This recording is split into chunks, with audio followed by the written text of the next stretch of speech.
Sukses itu butuh proses, dan menuju sukses tidak ada proses yang mudah. Pasti menyakitkan dan kadang butuh pengorbanan. Untuk itu ketika kalian masih muda, gunakan masa mudamu untuk menjalani proses yang tidak mudah itu. Manfaatkan selagi tubuhnya masih sehat, selagi masih kuat, jangan malas untuk memulai bisnis dari muda. Kalian ingin sukses?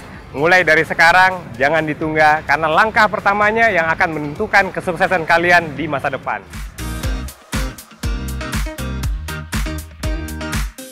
Setuju ya bos?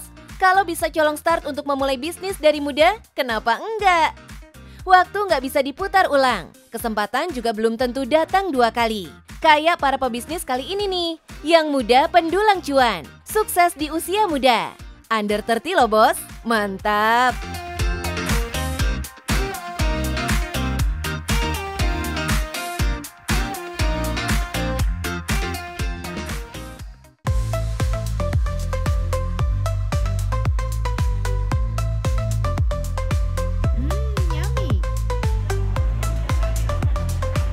Bos, gila nih antriannya non-stop. Pada ngantri apaan sih bos? Oh, ternyata semua lagi antri mau pesen bacitul alias bakso aci tulang rangu. Meski cuman buka di teras rumah, pembeli yang datang sampai berbondong-bondong dari segala penjuru bos. Gokil banget, pasti cuan nih. Padahal niatan Teh Bia, pemilik usaha ini awalnya cuma iseng aja buat isi kegiatan setelah nikah bos. Boom, malah jadi viral di medsos. Sampai dicurigain pakai penglaris nih bos. Halo bos, selamat datang di Bacitul yang lagi viral di Purwakarta. Penasaran kenapa sih bisa viral? Tetap di Cuan Bos.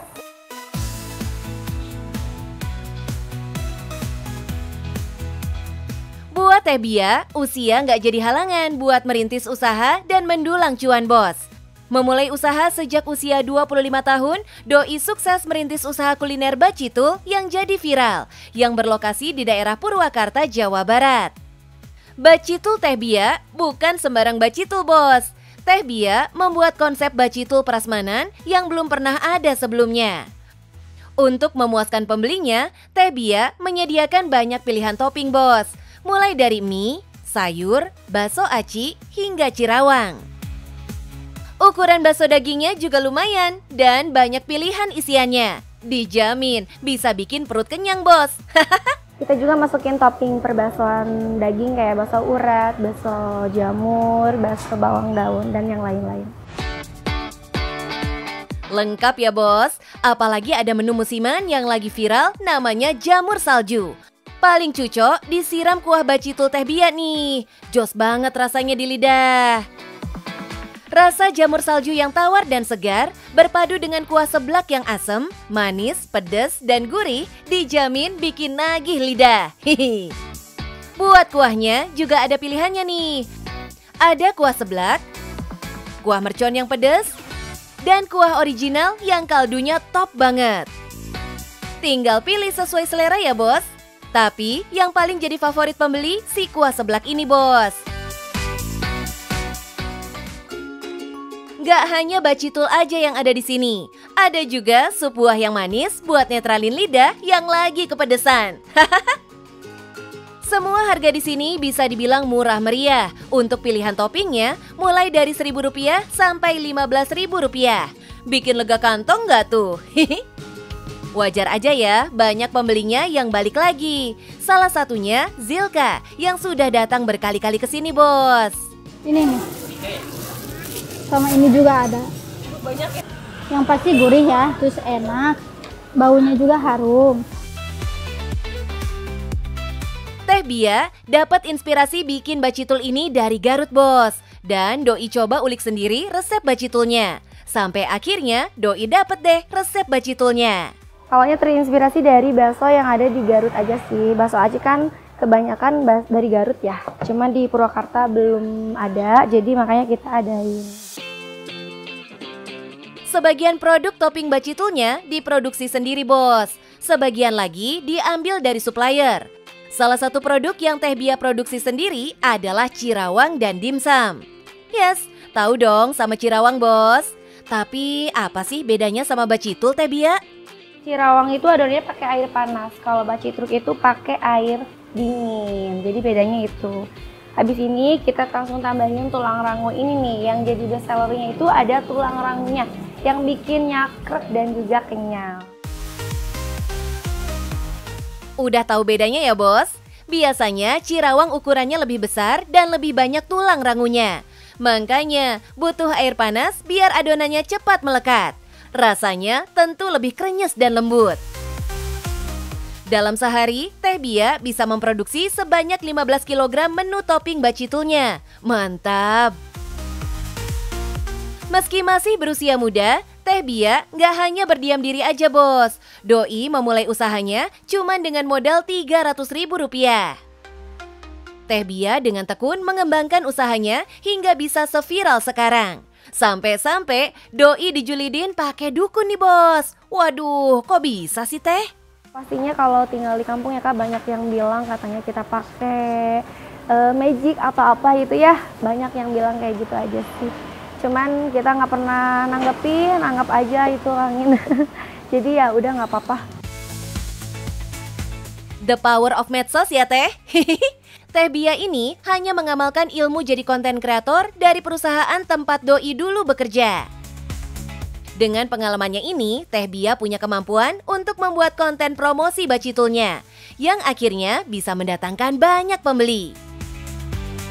Kalau lihat seramai ini yang ngantri, jadi penasaran berapa sih omset usaha Teteh? Bisikin dong. Untuk omset kita mingguannya nyampe ke 30.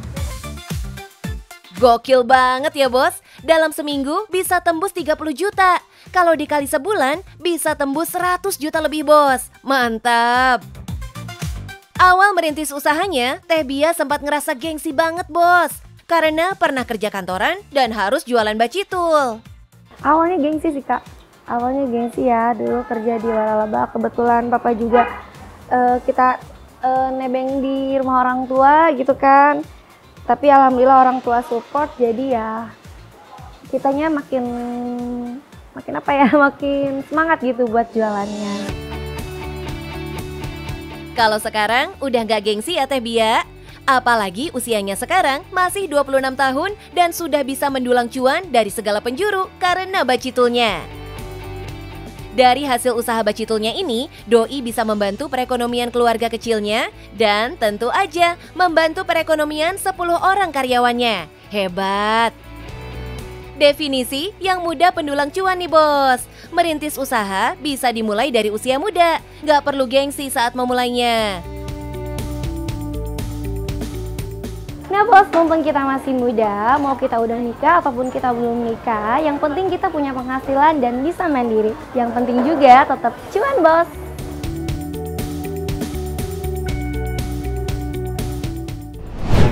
Enggak. Ya.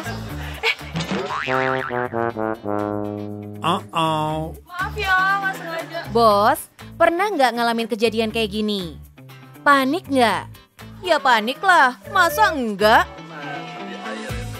Dan gara-gara ini pula, pundi-pundi cuan Kak Vincent makin bertambah. Doi berhasil mendulang cuan di usia muda dengan bisnis fashion aksesorisnya. Mantap! Halo bos, jadi saya pas zaman kuliah, saya sebagai reseller. Sekarang saya sudah punya brand sendiri. Yang penasaran tetap di Cuan Bos.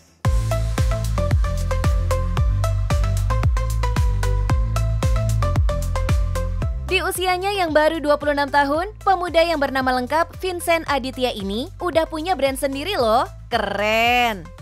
Mungkin kalian pernah lihat produk-produk ini warawiri FYP di media sosial atau marketplace langganan kalian bos. Produk dengan tampilan elegan ini aslinya produk lokal. Mulai dari tas, dompet, lanyard, sampai waist bag dan sling bag. Semuanya didesain dengan tampilan warna hitam yang berkesan elegan dan mewah. Itulah kenapa nama Cartier pun cocok jadi nama brand produk ini. Nama ini terinspirasi dari Cartier, sebuah rumah perhiasan mewah dan bergengsi di dunia asal Prancis.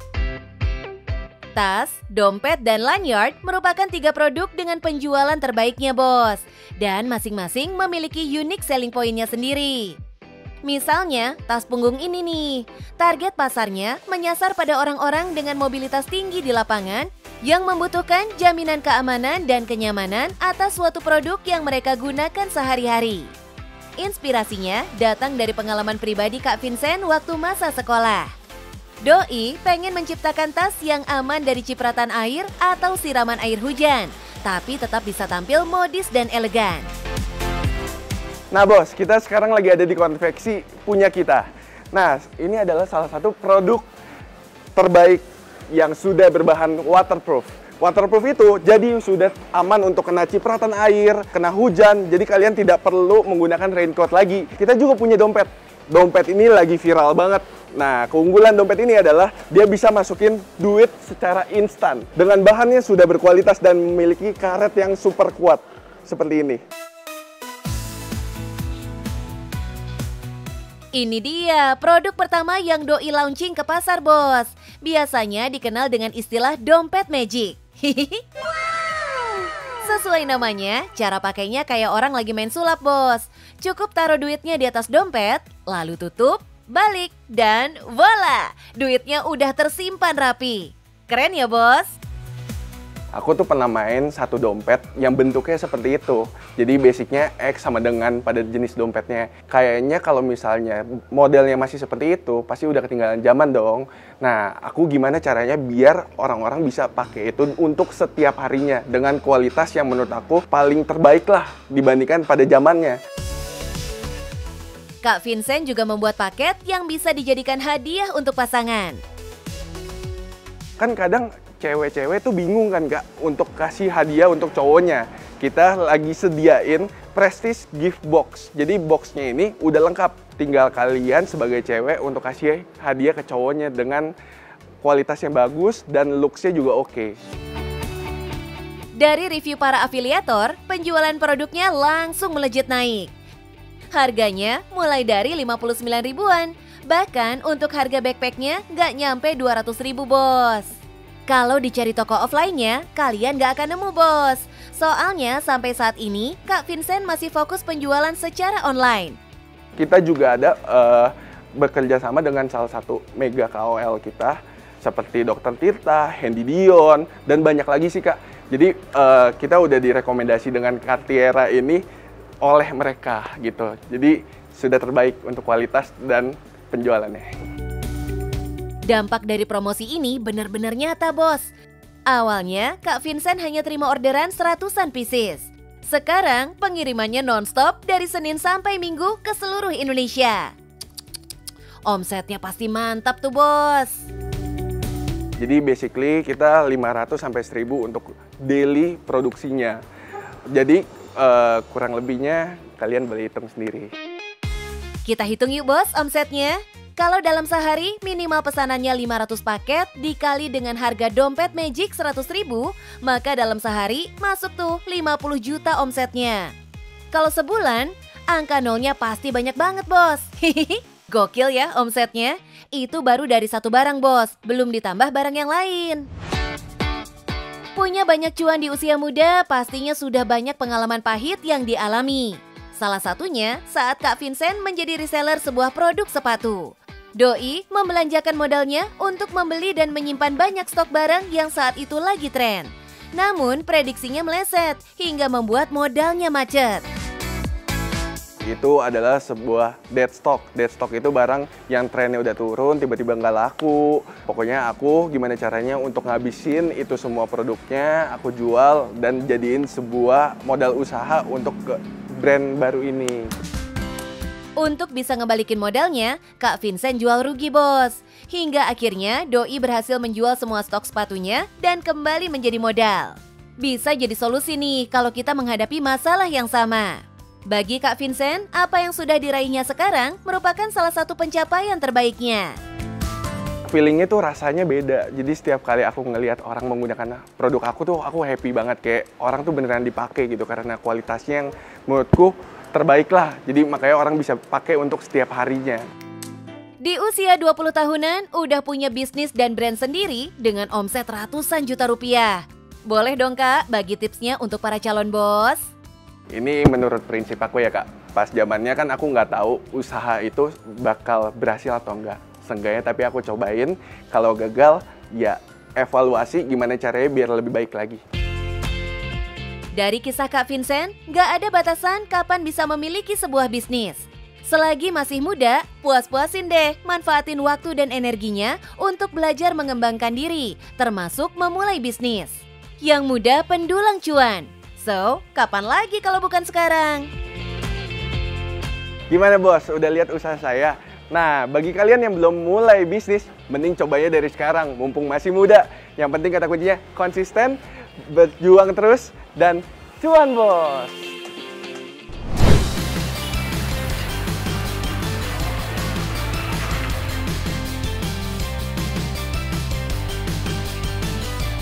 Wow, merah menyala sekali bos.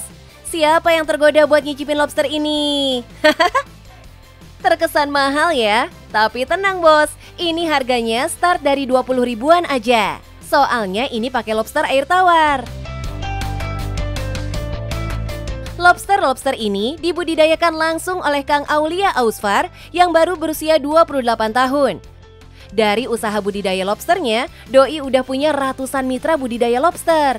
Dan kerennya nih bos, lobster hasil budidayanya sudah diekspor loh. Halo bos, saya usaha budidaya lobster air tawar ini dari umur 23 tahun. Dan ternyata omsetnya sampai ratusan juta. Penasaran? Ikuti terus cuan bos.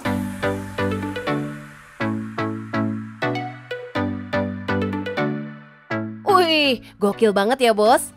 Jual janji manis atau emang omsetnya ratusan juta rupiah nih Kang? Omsetnya sekitar 150 sampai 200 lah. Udah denger langsung ya bos dari mulut Kang Aulia. Kok bisa Kang omsetnya sampai ratusan juta rupiah? Emang peluang pasarnya sangat menjanjikan ya Kang? Peminatnya banyak deh. Dan kita pun sempat terhenti karena kekurangan stok. Mantap ya bos. Jadi makin kepo sama bisnis budidaya lobster ini. Kang Aulia emang niat banget buka usaha ini sejak usianya 23 tahun pasca sang ayah meninggal dunia. Awalnya itu biar ingat almarhum papa sih sebenarnya awalnya. Karena kan papa juga sebelum meninggal itu budidaya ikan juga gitu. Nah saya pengen mengikuti jejaknya, cuma nggak mau ikan akhirnya ke lobster. Alasan Kang Aulia pindah ke lobster simple aja bos. Pemeliharaan lobster cukup mudah dan murah. Untuk urusan pakan, Kang Aulia selalu memberikan lobsternya makanan nabati seperti kulit kentang, tapi bisa juga diberi keong ya bos. Sekali bertelur, lobster air tawar bisa menghasilkan telur sebanyak 150 sampai 800 telur dan membutuhkan waktu 1 hingga 2 bulan untuk menetas bos. Dari masa menetas sampai panen lobster memakan waktu 6 bulan ya bos. Dan sekali panen bisa mencapai 500 kg. Wow, banyak banget. Meski hanya panen 500 kg per 6 bulan, Kang Aulia bisa mengirim hingga 700 kg lobster-lobsternya ini sampai ke Jakarta dan Bali bos. Loh, kok bisa sih mengirim lobsternya lebih banyak dari hasil panen? Ternyata Kang Aulia menampung hasil panen lobster dari kemitraannya bos. Nah, yang paling utama kan kebanyakan orang itu pengen usaha di perikanan, permasalahannya pasti masalah pasar. Yang tadi saya bilang, yang penting itu sebenarnya stoknya yang banyak gitu, pasar itu pasti mengikuti. Nah, akhirnya saya mencoba untuk berinisiatif untuk membuka sistem kemitraan yang dimana hasil panennya itu sudah pasti saya tampung lagi lah di sini gitu. Kemitraannya sudah mencapai 700-an nih bos, dan tersebar sampai keluar Karawang. Meskipun sudah punya kemitraan sebanyak ini, Kang Aulia masih kelabakan memenuhi permintaan pasar bos. Kita ekspor, terus sekarang itu kita berhenti ekspor karena permintaan ekspor luar biasa. 1 minggunya itu 2 ton di Cina itu. Wow, peluang ekspornya bisa sebesar itu bos.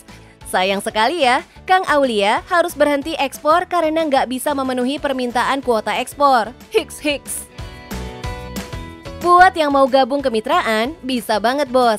Bakal diajarin sama Kang Aulia dan hasil panennya akan ditampung sama Kang Aulia. Masih ragu karena lahannya terbatas? Don't worry bos, ada solusinya nih. Hai bos, jika kalian ingin usaha budidaya lobster air tawar tapi bingung tidak memiliki lahan yang luas, dengan lahan terbatas pun dengan menggunakan kolam tingkat, lebih efisien dan intinya pasti akan mendapatkan cuan pastinya. So, nunggu apa lagi bos? Kuy, yang mau cari cuan, manfaatin lahan sempit. For your info nih bos, lobster air tawar ini memiliki kandungan kolesterol yang rendah. Makanya aman banget kalau dikonsumsi oleh ibu hamil. Pantesan aja permintaan ekspornya tinggi ya bos.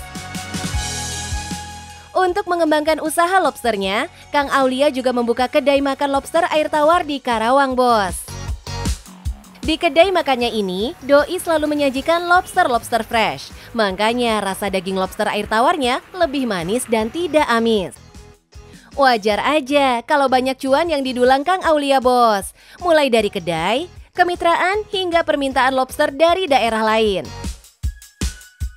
Keputusannya untuk merintis usaha budidaya lobster di usia 23 tahun sangat tepat bos. Sekarang di usianya yang ke-28 tahun, Kang Aulia sudah bisa menikmati hasil dari usahanya. Mantap! Berani beda untuk merintis usaha di bidang pertanian dan menciptakan lapangan kerja. Menjadi semangat Kang Aulia untuk memiliki usaha. Malah saya pengen ngubah stigma masyarakat bahwasannya anak muda pun bisa loh budidaya lobster air tawar gitu. Maksudnya bekerja di bidang pertanian kayak gini lah, perikanan kayak gitu. Saya juga sarjana, lebih baik menciptakan lapangan pekerjaan sebanyak-banyaknya lah, seluas-luasnya gitu. Definisi yang muda pendulang cuan nih bos. Keren banget ya. Wajib dicontoh sama anak muda yang mau sukses. Bos, mumpung masih muda, ayo kita produktif dan ciptakan lapangan pekerjaan yang seluas-luasnya. Yang penting cuan bos.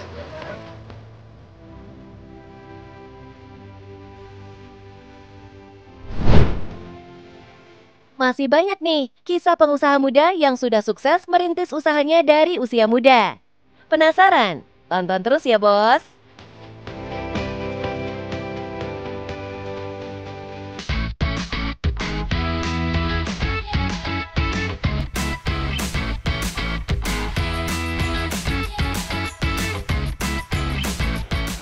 Bos, mau makan risol cara beda? Ini nih, ada risol mentai torch yang jadi menu andalan di outlet Risol The Bunzi Bandung. Padahal sebelum punya outlet ini, dulu Miranti cuma jualan keliling dan kaki limaan dengan modal Rp300.000. Tapi alhamdulillah rame bos setahun terakhir. Sekarang udah naik kelas dan punya outlet nih, bahkan bisa ngeomset ratusan juta rupiah. Wih, jadi kepo nih sama kisahnya pengusaha muda ini. Halo bos, selamat datang di Risol Prasmanan pertama di Indonesia. Dulu saya jualan kaki lima, sekarang saya udah punya outlet. Penasaran gimana ceritanya? Tetap di Cuan Bos!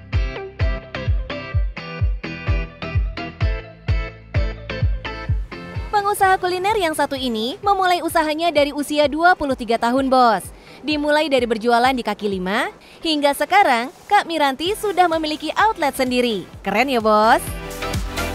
Dalam sehari, jualan risolnya no play-play bos. Bisa ratusan risol yang ludes terjual. Gokil! Kita untuk outlet Burangrang ini kita bisa 600 piece per hari. Eits, bukan sembarang risol yang dijual di sini bos. Banyak varian rasa risol yang bisa dipilih pembeli. Mulai dari isian ayam suwir yang cukup pedas di lidah. Kemudian isian coklat dengan potongan pisang yang punya rasa manis.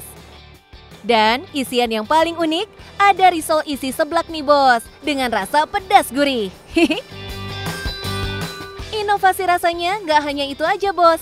Kak Miranti punya menu terbaru risol saus mentai yang di-torch dengan api. Pas dimakan rasanya endulita banget. Sensasi makan daging tuna di dalam risol yang dibalur dengan topping saus mentai. Tuna mentai itu kita terinspirasi dari makanan Jepang. Itu yang ada mentainya, suka di-torch. Nah, itu kita aplikasiin ke risol. Jadi gimana esensinya makan risol tapi di dalamnya ada tuna. Terus di luarnya kita kasih topping tuna mentainya, kasih saus mentai. Buat yang mau cobain tapi takut harganya mahal, tenang bos. Harga risol di sini start dari harga Rp8.000 aja kok. Aman banget dong di dompet. Sebelum memiliki outlet, Kak Miranti memulai jualan risolnya dari tenda kaki lima bos yang berlokasi di Jalan Burangrang. Di sini nih saya memulai usaha saya bersama suami. Dulu kita bukanya di tendaan seperti ini hanya berdua saja, sekarang kita udah punya 17 karyawan. Dari berdua, sekarang udah punya 17 karyawan bos. Mantap! Sebagian karyawannya berada di daerah Soreang, Bandung. Mereka memproduksi kurang lebih sekitar 15-20 ribu pieces risol dalam sebulan bos. Makanya kudu tangan-tangan terampil dan terlatih biar produksinya bisa satset bos. Apalagi di pembuatan kulit risol. Risol itu terlihat gampang tapi susah bikinnya. Bikin kulitnya yang paling susah. Karena kulit itu kalau misalkan dianya ketebelan, dianya jadi kayak pempek, tapi ketipisan kayak krepes. Jadi harus benar-benar tingkat ketebalannya tuh sesuai. Gak cuman kulitnya aja, isiannya juga bos. Kudu premium nih. Oh iya, berbagai varian rasa isian ini diracik sendiri oleh Kak Miranti. Mantap! Kak Miranti yang lulusan teknik ini benar-benar harus berjuang buat nemuin resep yang paling enak buat risolnya nih bos. Hihi. Saya dulu kuliahnya malah teknik, iya jadi waktu zaman kuliah saya ngurusin minyak, sekarang ngurusin makanan. Jadi saya banyak belajar dari awal, saya harus belajar mencari tahu tentang bahan apa sih yang premium. Dari sinilah tercipta menu yang disukai para pelanggannya. Salah satunya yang nagih banget sama risolnya Kak Miranti adalah Diana. Sejauh ini beda sih dari risol yang sebelumnya, kayak lebih premium juga, terus tentunya enak. Asik nih bos, resepnya bikin jatuh hati para pelanggan ya Kak.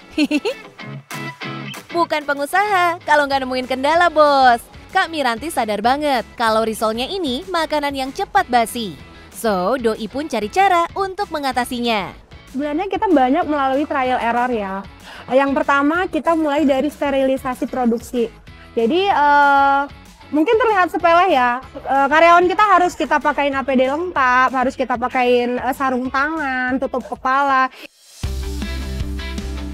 Kebersihan saat produksi menjadi kunci produk risolnya tahan lama bos. Saat yang paling dinanti nih bos, menghitung omset usaha Kak Miranti. Kalau dalam sehari bisa ludes 600 pieces risol, dikali dengan harga terendah Rp8.000. Maka dalam sehari Rp4.800.000 masuk kantong bos. Kalau dikali sebulan bisa tembus Rp144 juta bos. Wadidaw, gokil banget ya omsetnya, mantap. Di usia 26 tahun, Kak Miranti sudah bisa menikmati hasil dari jualan risolnya dan membuktikan kepada orang lain kalau bisa sukses walau hanya berjualan di kaki lima. Kita jualan kaki lima ya, jualan risol apalagi dengan basic kita yang bukan orang bisnis, yang basic kita itu harusnya jadi pegawai gitu kan. Tapi dari situ juga kita bisa ngebuktiin kalau nggak harus jadi pegawai gitu. Kita juga bisa jadi sukses dari berjualan walaupun di kaki lima. Kak Miranti udah bukti nih bos. Memulai usaha dari usia muda bisa banget buat sukses. Definisi yang muda pendulang cuan. Saat tua sudah menikmati hasilnya. Mantap. Makasih ya Teh. Oke bos, jadi sebagai pembisnis kita harus mendengarkan semua keluhan dari konsumen supaya kita bisa dicintai oleh seluruh konsumen. Yang penting cuan bos.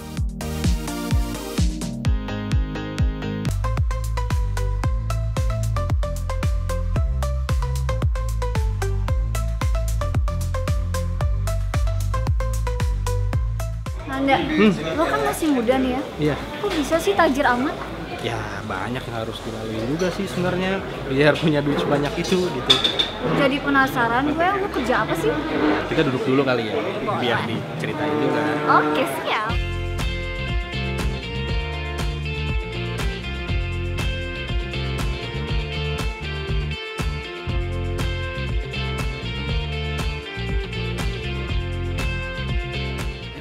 Mister. Ya.